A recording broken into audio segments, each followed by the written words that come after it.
Assampolice countdown সিৰিজৰ তৃতীয়টো ভিডিঅ'লৈ মই বিশ্ব সকলোকে স্বাগতম জনাইছোঁ আৰু আজি লৈ আহিছোঁ অন্য এটা ভিডিঅ' বিষয় ইণ্ডিয়ান হিষ্ট্ৰী বুলি ক'লে বহুতে আচলতে ভয়ো খায় ইমান ডাঙৰ এটা বিষয় ক'ৰ পৰা কেনেধৰণৰ বস্তু আহিব মোৰ কিন্তু হিষ্ট্ৰী খুব প্ৰিয় বিষয় বিশেষকৈ ইণ্ডিয়ান হিষ্ট্ৰী হওক বা আছাম হিষ্ট্ৰী হওক অসমৰ ইতিহাস মই পঢ়ি খুব ভাল পাওঁ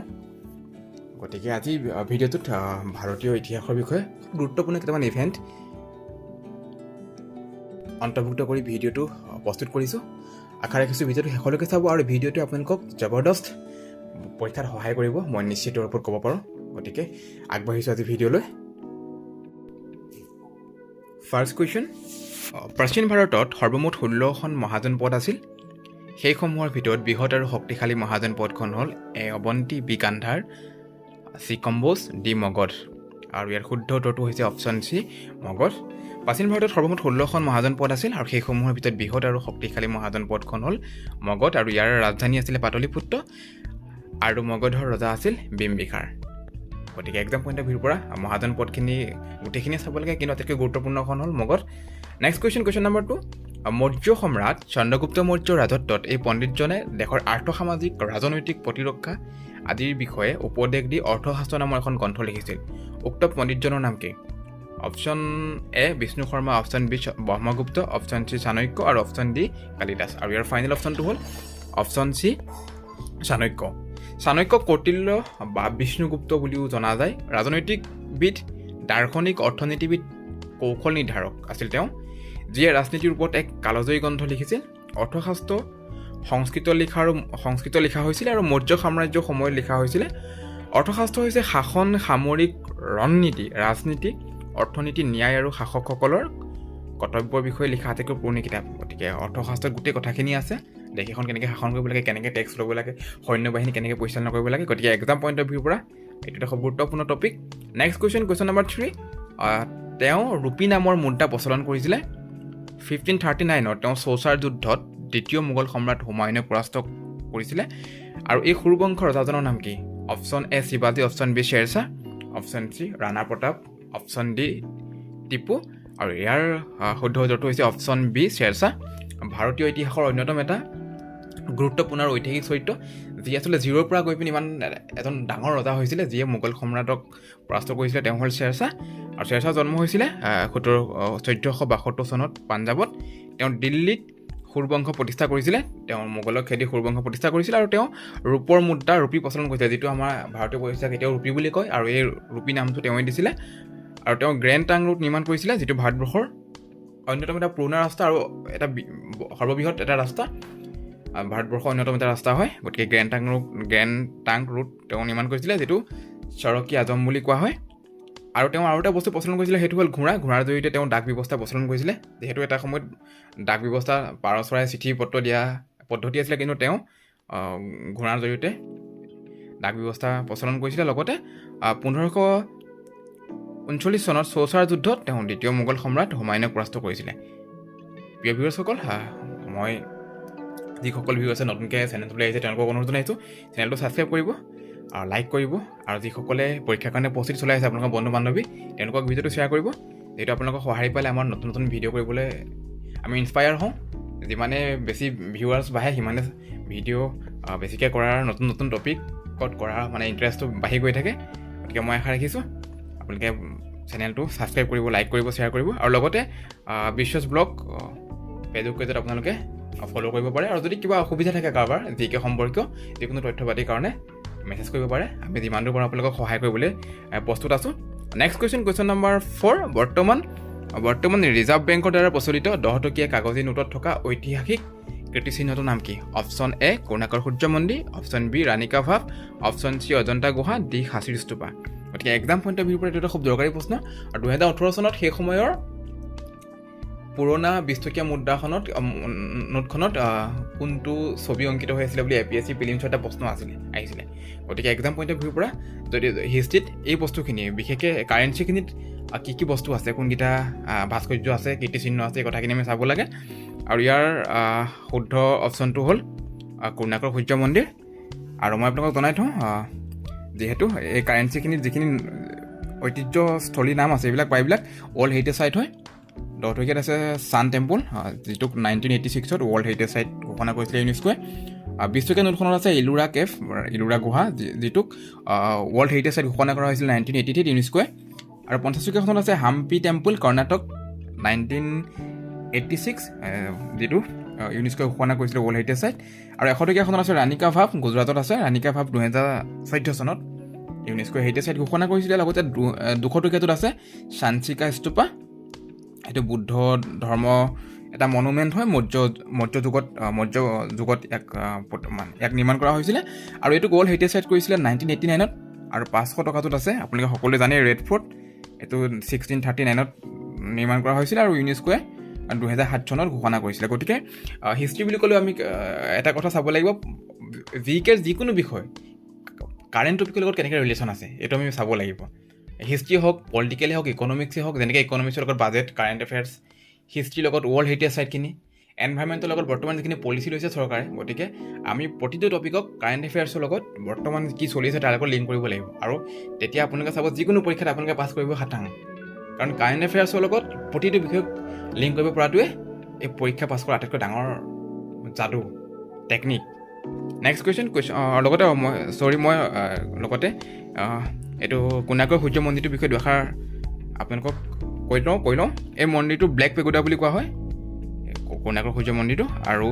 ইয়াক সাজিছিলে ৰজা নৰসিংহই। এইটো বংগোপসাগৰৰ উপকূলৰ ভুৱনেশ্বৰত অৱস্থিত। আৰু 1986ত মই ইতিমধ্যে কৈছোঁৱে ইউনেস্কোৱে এক হেৰিটেজ চাইট কৰিছিলে। গতিকে আপোনালোকে কাৰেঞ্চিখিনি কি আছে আৰু কেতিয়া হেৰিটেজ চাইট কৰিছিলে এইটো চাব। যিকোনো পৰীক্ষাত এই বিষয়টোৰ পৰা কুৱেশ্যন আহিব পাৰে। নেক্সট কুৱেশ্যন নম্বৰ 5, মহেঞ্জোদাৰো আৰু হৰপ্পা কোনখন নদীৰ পাৰত গঢ় লৈছিলে? ইয়াৰ অপশ্যনসমূহ হ'ল Ganga, B Sindhu, C Yamuna, D Godavari. আৰু ইয়াৰ ফাইনেল অপশ্যনটো হ'ল, এনচাৰটো হ'ল ডি সিন্ধু। হৰপ্পা সভ্যতা সিন্ধু নদী উপত্যকাত অৱস্থিত। ইয়াৰ দুখন ডাঙৰ চহৰ হৰপ্পা আৰু মহেঞ্জোদাৰো বৰ্তমানৰ পাকিস্তানৰ পঞ্জাৱ আৰু সিন্ধু প্ৰদেশৰ অন্তৰ্গত। সিন্ধু উপত্যকাৰ আটাইতকৈ বৃহৎ নগৰখন হৈছে মহেঞ্জোদাৰো। আৰু ৰাখাল দাস বেনাৰ্জীয়ে মহেঞ্জোদাৰো আৰু বাহাদুৰ দয়াৰাম চাহানীয়ে হৰপ্পা আৱিষ্কাৰ কৰিছিলে। গতিকে এক্সাম পইণ্ট অফ ভিউৰ পৰা ইয়াত আটাইতকৈ দৰকাৰী পইণ্ট দুটা হ'ল, এই যে ৰাখাল দাস বেনাৰ্জী মহেঞ্জোদাৰো আৱিষ্কাৰ কৰিছিলে, হয়তো মহেঞ্জোদাৰো কোনে আৱিষ্কাৰ কৰিছিলে বা হৰপ্পা কোনে আৱিষ্কাৰ কৰিছিলে, এনেকুৱা ধৰণৰ প্ৰশ্ন আহিব পাৰে। গতিকে আপোনালোকে ৰাখাল দাস বেনাৰ্জী এইটো লিখি ৰাখিব, আৰু বাহাদুৰ দয়াৰাম চাহানী, হৰপ্পা, এই গোটেই বস্তুটো গুৰুত্ব দিব। আৰু লগতে এই দুইখন চহৰত খনন কাৰ্য চলাইছিল ছাৰ জন মাৰ্শ্বাল নামৰ এজন বিষয়া 1921-22 চনত। আৰু তেওঁ হ'ল ইণ্ডিয়ান আৰ্কিঅলজিকেল ছাৰ্ভে অন্যতম প্ৰতিষ্ঠাপক। আৰু মহেঞ্জোদাৰো শব্দটোৰ অৰ্থ হৈছে মাউণ্ট অফ দ্য ডেড। গতিকে মষ্ট ইম্পৰ্টেণ্ট টপিক হয় ইণ্ডিয়ান হিষ্ট্ৰী। গতিকে হিষ্ট্ৰী ইমান যদিও এটা ডাঙৰ বিষয়বস্তু, আমি কোনবিলাক পঢ়িব লাগিব, কোনবিলাক এৰিয়া চাব লাগিব, কোনবিলাক অহাৰ সম্ভাৱনা আছে, পূৰ্বৰ কোনবিলাক পৰীক্ষাত কোনবিলাক প্ৰশ্ন ঠাই পাইছে, গোটেই কথাখিনি চাব লাগিব। আৰু ইয়াৰ পৰা আমি এক্সপেক্টেশ্যন কুৱেশ্যন কিছুমান নিজে চিলেক্ট কৰিব লাগিব, এনেকুৱা বস্তু অহা চান্স আছে বুলি। নেক্সট কুৱেশ্যন নম্বৰ 6, কোনজন শাসকক ভাৰতীয় নৌসেনাৰ পিতৃ আখ্যা দিয়া হয়? Option A Pulakeshi, option B শিৱাজী, option C Samudragupta, option D Ashoka. আৰু ইয়াৰ ফাইনেল অপশ্যনটো হ'ল শিৱাজী। আৰু এক্সাম পইণ্ট অফ ভিউৰ পৰা অতি দৰকাৰী প্ৰশ্ন শিৱাজী, এইটো এটা শুদ্ধ উত্তৰ। আৰু যিহেতু বৰ্তমান সময়ত ভাৰত চৰকাৰে নেভি ক্ষেত্ৰতো খুব বেছি গুৰুত্ব দিছে, গতিকে এই প্ৰশ্নটো অহাৰ যথেষ্ট সম্ভাৱনা আছে। নেক্সট কুৱেশ্যন নম্বৰ 7, ভাৰতৰ প্ৰথমখন প্ৰাচীনতম ইতিহাস বিষয়ক গ্ৰন্থখন হ'ল? Option A Veda, option B Mahabharata, option C Rajatarangini, option D Kalika Purana. মই উত্তৰটো কৰিছোঁ শ্ৰী ৰাজতৰংগিনী। এই বিষয়ে আমাৰ পূৰ্বৰ ভিডিঅ' এটাত ৰাজতৰংগিনী এটা হিণ্ট এটা দিয়া হৈছিলে, কিন্তু ইমান বেছি বহলাই কোৱা হোৱা নাছিল, আজি মই কৈ দিছোঁ। ৰাজতৰংগিনী লেখক কালহান, দ্বাদশ শতিকাত এখন লিখিছিলে। আৰু ইয়াত সংস্কৃতত লিখা হৈছিলে গ্ৰন্থখন। ৰাজতৰংগিনী বিশেষকৈ কাশ্মীৰৰ ৰজাসকলক লৈ লিখা বিৱৰণী। ইয়াত 7,826টা শ্লোক আছে। আৰু ইয়াতে মেঘবাহনৰ কথাও আছে, যিয়ে অসমৰ এগৰাকী কন্যা কামৰূপৰ অমৃতভাগ বিয়া কৰাইছিলে। নেক্সট কুৱেশ্যন নম্বৰ 9, 8, ইউনেস্কোৱে 2021 চনত বিশ্ব ঐতিহ্য তালিকাত অন্তৰ্ভুক্ত কৰা ভাৰতৰ স্থলীডোখৰ দুটা নাম কি? ৱৰ্ল্ড হেৰিটেজ চাইট কোন দুটা ঘোষণা কৰিছিলে 2021 চনত? এইটো কাৰেণ্ট এফেয়াৰ্ছ, কিন্তু হিষ্ট্ৰীৰ লগত এটা ৰিলেশ্যন থকা কুৱেশ্যন হয়। আৰু এই কুৱেশ্যনটো অহাৰ পূৰ্ণ সম্ভাৱনা আছে। মই ভাবিছোঁ যিকোনো পৰীক্ষাত এই প্ৰশ্নটো আহিব পাৰে। আৰু ইয়াৰ অপশ্যনসমূহ হ'ল এ ৰংঘৰ আৰু কামাখ্যা, বি তক্ষশিলা আৰু ৰাজমহল, চি ৰুদ্ৰেশ্বৰ মন্দিৰ আৰু ধোলাভিৰা, আৰু অপশ্যন ডি লালকিল্লা আৰু হাম্পি। আৰু ইয়াৰ শুদ্ধ উত্তৰ হৈছে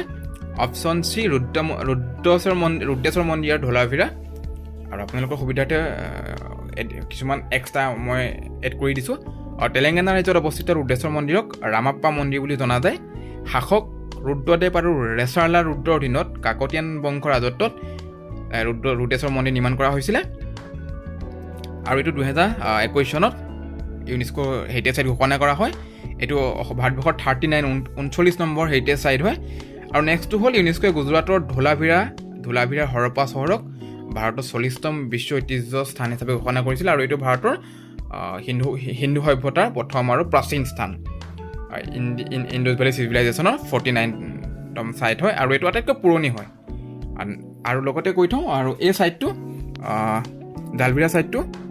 1968ত জগতপাতি যোশী নামৰ মানুহজনে আৱিষ্কাৰ কৰিছিলে গতিকে আপোনালোকে জগতপাতি যোশী এই কুৱেশ্যনটো এনেকুৱা বস্তু অহাৰ সম্ভাৱনা আছে গতিকে ধলাভিৰাৰ ওপৰত আপোনালোকে অন্ততঃ কথাখিনি লিখি ৰাখিব নেক্সট কুৱেশ্যন নম্বৰ 9 প্ৰথম বৌদ্ধ পৰিষদ বুদ্ধিষ্ট কাউন্সিল ক'ত অনুষ্ঠিত হৈছিলে option A Rajagriha option B Vaishali Pataliputra D Kashmir আৰু ময়ো বহুতকেইটা পৰীক্ষা দিছোঁ প্ৰায় দেখিছোঁ যে হিষ্ট্ৰীত বৌদ্ধ ধৰ্মৰ ওপৰত অন্ততঃ এটা কুৱেশ্যন প্ৰায় থাকে বুদ্ধিষ্টৰ ওপৰত এটা কুৱেশ্যন থাকেই এইটো কনফাৰ্ম গতিকে আপোনালোকে বুদ্ধৰ ওপৰতো চাব আৰু এনেকুৱা ধৰণৰ প্ৰশ্ন অহাৰ সম্ভাৱনা থাকে আৰু ইয়াৰ শুদ্ধ উত্তৰ হৈছে অপশ্যন চি ৰাজগৃহ আৰু বুদ্ধৰ বাণী শিষ্যসকলৰ মাজত প্ৰচাৰ কৰিবলৈ উক্ত সভা অনুষ্ঠিত কৰা হৈছিলে যিটোক আচলতে বুদ্ধিষ্ট কাউন্সিল বুলি কোৱা হয় আৰু বুদ্ধ পৰিষদ প্ৰথমখন হৈছিলে ৰাজগৃহত দ্বিতীয়খন বৈশালীত হৈছিলে তৃতীয়খন পাটলিপুত্ৰ আৰু শেষৰখন কাশ্মীৰত হৈছিলে আৰু প্ৰথম বুদ্ধিষ্ট কাউন্সিল হওঁতে ৰজা আছিলে অজাতশত্ৰু আৰু ছেকেণ্ড যিখন বৈশালীত হৈছিলে তাৰ সেই সময়ত ৰজা আছিলে চাবাকামি আৰু থাৰ্ড যিখন হৈছিলে সেইখনত তেতিয়া ৰজা আছিলে তিছা কিং তেওঁ অশোকৰ ৰাজ্যৰ ৰজা আছিলে আৰু চতুৰ্থখন যিখন হৈছিলে কাশ্মীৰ হৈছিলে তাত আছিলে কনিষ্ক আছিলে ৰজা নেক্সট কুৱেশ্যন নম্বৰ 10 বিখ্যাত কহিনুৰ হীৰা তলৰ কোনখন খনিৰ পৰা উৎপাদিত হৈছিল option A Orissa option B Chhotanagpur option C Bijapur আৰু অপশ্যন ডি গোলোকুণ্ড আৰু ইয়াৰ ফাইনেল অপশ্যনটো হৈছে এনচাৰ ডি গোলোকুণ্ড আৰু গোলোকুণ্ড অন্ধ্ৰপ্ৰদেশৰ এখন সোণৰ খনি হয় তাতে কহিনুৰ হীৰা উৎপাদন কৰা হৈছিলে আৰু এইটো এনেকুৱা এটা মানে মূল্যৱান বস্তু যিয়ে গোটেই মানুহক পৃথিৱীৰ মানুহক দুদিনৰ খাদ্য খাব ইয়াৰ ইমানেই মূল্য আছে আৰু মোগল সম্ৰাট শ্বাহজাহানে তেওঁ ময়ূৰ সিংহাসনত ইয়াক ব্যৱহাৰ কৰিছিলে হীৰাডোখৰ ব্যৱহাৰ কৰিছিলে আৰু 1739 চনত নাদিৰ শ্বাহে ভাৰত আক্ৰমণ কৰে আৰু এই হীৰাডোখৰ তেওঁ লৈ গৈছিলে নেক্সট কুৱেশ্যন নম্বৰ 11 তলৰ কোনটো হৰপ্পা সভ্যতা গুৰুত্বপূৰ্ণ সাগৰীয় বন্দৰ আছিল আৰু ইয়াৰ অপশ্যনসমূহ হ'ল option A Lothal option B Kalibangan option C হাজোৰাহু অপশ্যন ডি বুধগয়া আৰু ইয়াৰ শুদ্ধ উত্তৰ হৈছে অপশ্যন এ লোথাল হিন্দু সভ্যতা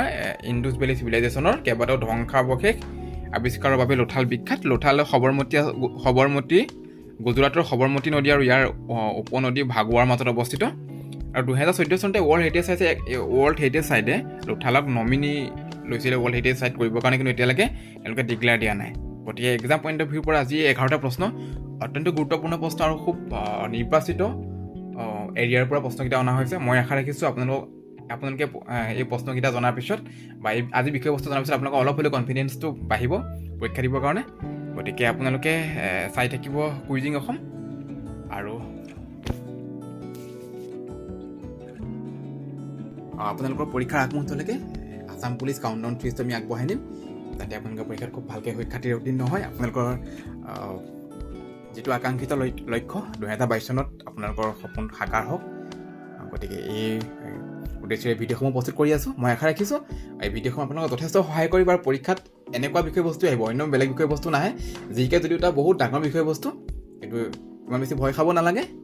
নিৰ্দিষ্ট কিছুমান বিষয়বস্তুৰ পৰা আচলতে প্ৰশ্ন আহে আৰু মই এই গোটেই কোনবিলাক এৰিয়াৰ পৰা প্ৰশ্নবিলাক আহে কেনেকুৱা বস্তুবিলাকনো আহিব পাৰে এই কথাবিলাক গুৰুত্ব দিয়ে ভিডিঅ'বিলাক প্ৰস্তুত কৰিছোঁ ইমান ব্যস্ততাৰ মাজতো গতিকে আপোনালোকে চাই থাকিব কুইজিং অসম প্ৰিয় ভিউৱাৰ্ছসকল পুনৰ লগ পাম অন্য এটা নতুন ভিডিঅ'ত তেতিয়ালৈকে আপোনালোকে দুটাৰ প্ৰস্তুতি অব্যাহত ৰাখক ধন্যবাদ জয় অসম